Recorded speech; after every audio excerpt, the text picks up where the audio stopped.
Assalamu alaikum. Yan uwa, a yau za mu yi magana kan yadda ake creating letter headed paper. Letter headed paper shine wannan customized paper din da zaka ga ana rubuta letter ta kamfani ko ta ma'aikata ko ta manyan makarantu. Ba tare da bata lokaci ba, za mu yi tutorial da Microsoft Word ne.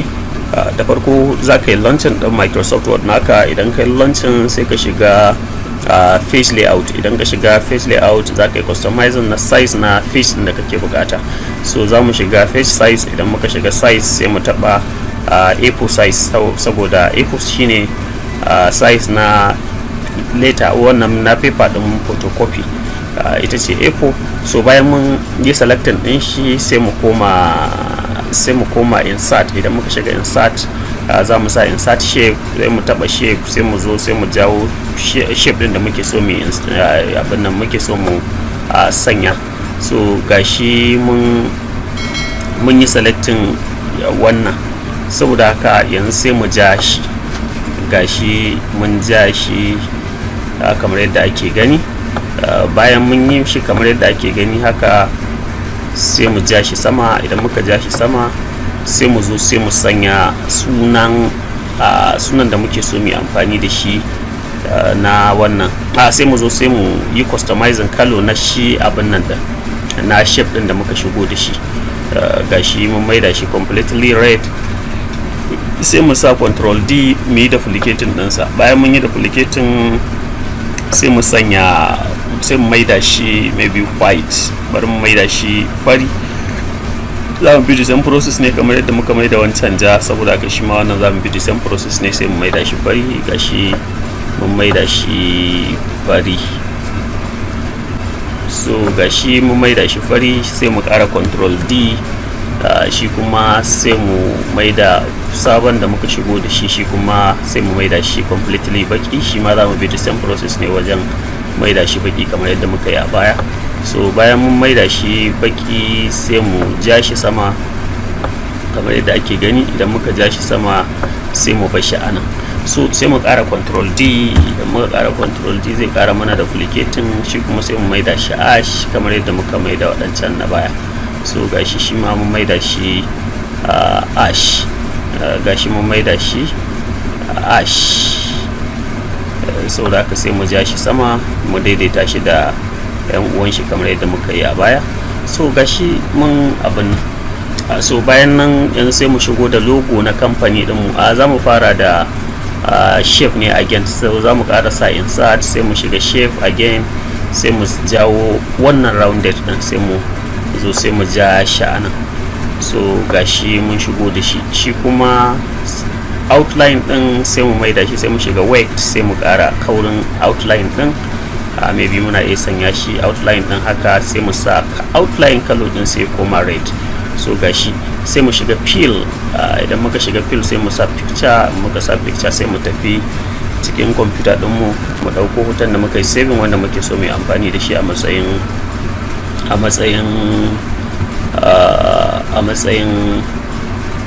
logo na kamfani din mu. Saboda haka sai mu dauke shi. Gashi mun dauka wannan shine za mu sa a matsayin logo na kamfanin mu. If we like muna iya maida shi shape din, muna iya maida shi duk color din da muke ganin za ta yi mana kyau, muna iya sanya ta. So gashi mun sanya. To anan sai mu sanya sunan kamfani din mu, sunan kamfani ko sunan makaranta ko sunan ma'aikata. Shi ma anan za mu yi amfani da insert ne. Muka shiga insert sai mu dauko word art, sai mu zabi wanda muke so, sai mu jawo shi. Gashi sai mu sa text din da muke bukata mu sanya. Za mu goge wanda kenan ne already. Sai mu sanya misali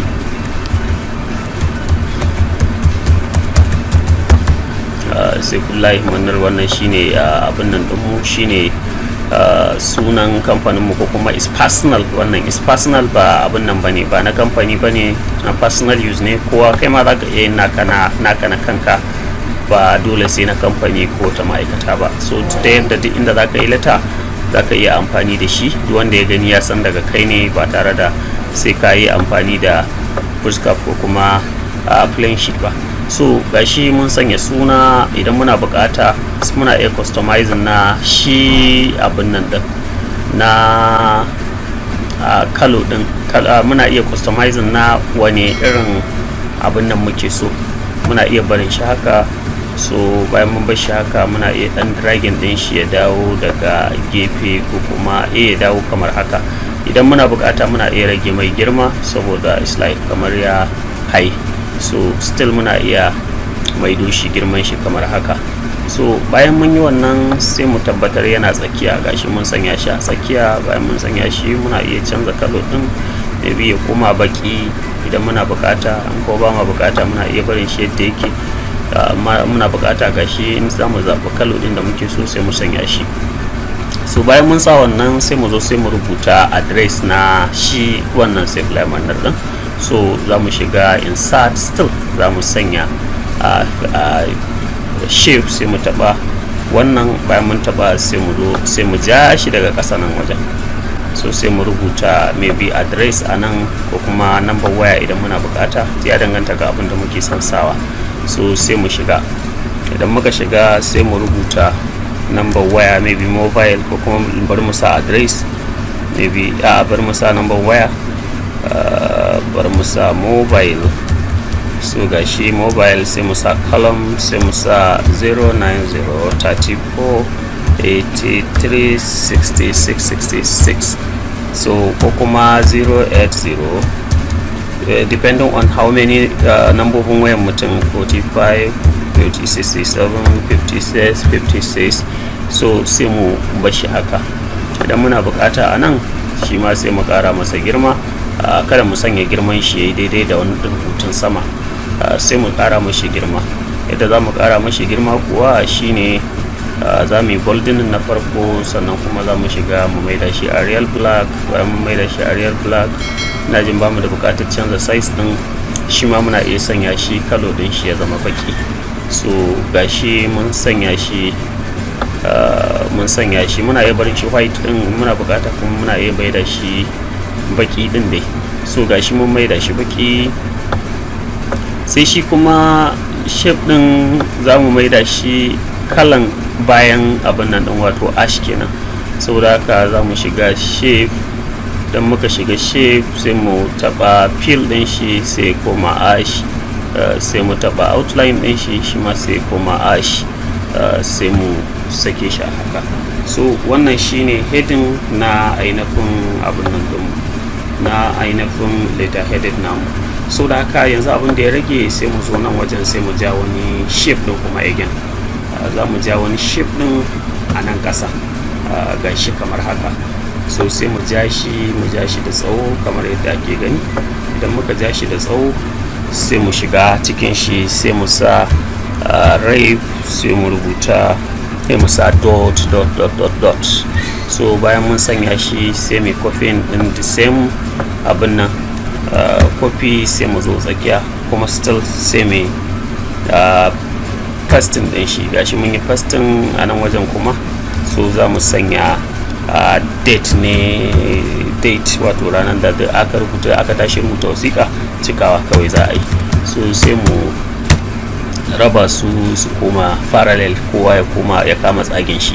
So anan muna iya bolding nasu, kuma muna iya maida su color din su ya koma baki. Saboda haka sai mu taba bold. Bayan mun taba bold sai mu maida su bakaki kalar rubutu din kenan. So sannan sai shi kuma shape din kansa sai mu koma kansa, shi ma shape din fill din shi sai mu maida shi white. Shape fill din, so sai mu maida abin nan din shi ma ya koma black. So gashi yanzu ya koma completely black. If we like muna iya dan daga shi sama, sai mu dan daga shi sama. So yanzu mun gama da nan. Abin da ya rage mana yanzu sai mu zo sai mu customizing shi tsakiya na wannan din abu. Za mu sanya abin da ake ce ma watermark, wanda shi kuma abin nan din mu ne. Watermark za mu sanya shi, kuma logon mu ne za mu sa a tsakiya, wanda zai bada dan alaman cewa a tsakiya inda ma ake rubutun za mu sanya shi ne in dishi, wato ba zai hito ba sosai, blurry. So za mu shiga page layout. Muka shiga page layout sai mu shiga watermark. Idan muka shiga watermark sai mu zo sai mu rubuta custom watermark. muka shiga custom watermark sai mu shiga picture watermark, sai mu sa select picture. Bayan mun sa select picture sai mu je sai mu dauko hoton the same hoto da muka dauka baya, wato na logo din kamfanin mu, sai mu sanya, sai mu sa apply. Idan muka sa apply to za mu ga ya kama dishi in za a yi rubutu dole ta bisa za a yi rubutun. So yanzu mun gama da nan, abin da ya rage mana za mu shiga a ƙasa ne, za mu yi customizing ƙasa ɗin ne. So yanzu shi ma za mu shiga insert, in muka shiga insert sai mu taba shape, sai mu taba wannan, sai mu zo sai mu ja shi kamar yadda ake gani, gashi mun ja. So bayan mun ja shi a nan muna iya maida shi ma red. Idan muka sa shi red da fill da outline ɗin duka za mu sa su red. Saboda haka gashi mun sa shi red, sai mu zo fill outline ɗin shi ma sai mu maida shi red. Shi kuma sai mu duplicating ɗin shi. Idan muka yi duplicating ɗin shi ma sai mu maida shi completely white. Idan muka maida shi white, gashi mun maida shi white. So bayan mu maida shi white sai mu zo sai kuma mu ƙara control D, shi kuma sai mu maida shi black completely. Gashi mun maida shi black, saboda haka sai mu gitta shi a nan. So bayan mu maida shi black sai mu ƙara control D, sai kuma mu maida shi ash completely ash. Ash za mu yi amfani da ash din da muka yi amfani da shi ne a baya, saboda haka gashi mun maida shi ash kamar yadda ake gani. So bayan mun yi wannan, idan muna da QR code na kamfaninmu, idan muna da QR code, in an san QR code, in muna da shi to sai mu yi importing na QR code ɗinmu daga nan wajen. Gashi za mu sanya ta kamar haka. So bayan mun sanya ta, ita kuma sai mu sa mata ita ma outline ɗinta, sai mu sa mata black. Sai mu zo wajen fill ɗin, ita ma sai mu yi filin ɗinta da picture. Idan ya kasance muna da picture na QR, sai idan muna da picture na QR ɗinmu, idan kamfanin muna da QR code, idan an duba cikin channel ɗin nan mun yi magana kan QR code da kuma yadda ake creating ɗinta. Yadda aka yi scanning za a ga information about kamfaninka. So gashi mun sanya QR code ɗinmu. Yanzu abin da ya rage mana, za mu sa email da website idan muna da shi. Saboda haka sai mu shiga shape still, sai mu zo sai mu zaɓi wannan, sai mu zo daga nan ƙasa. Daga nan ƙasa sai mu zo sai mu ja wani shape, gashi mun ja. So bayan mun ja shi sai mu daidaita shi yadda muke son shi. So gashi mun daidaita shi yadda muke bukatansa. Bayan mun daidaita shi yadda muke bukata, so sai mu zo cikin shi sai mu rubuta maybe email, sai mu sa email, sai mu sa kila according to email na shi kamfani din, sai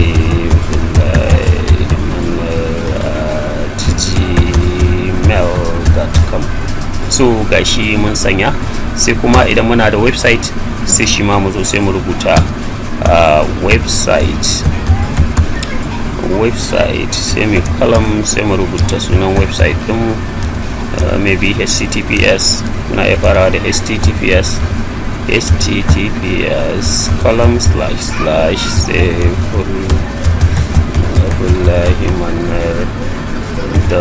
maybe blogspot ko kuma kawai let's say .com.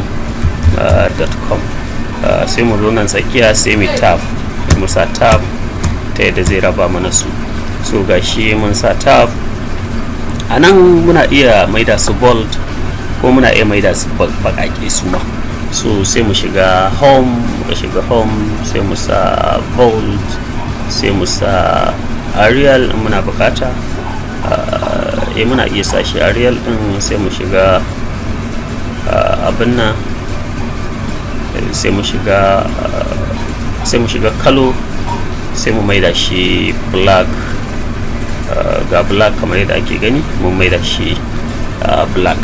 So yanzu abinda za mu yi, abu ɗaya ya rage mana, shine shi wannan abin nan din, shi wannan shape din da muka yi, abin da muka shiga da shi, mu yi customizing din shi, shine ta hanyar canza mashi format ya koma ash dan ya shiga cikin wannan, sannan outline din shi ma ya koma ash. So yanzu gashi mun gama wannan mun gama creating na abun nan mu. Thank you very much and have a nice day.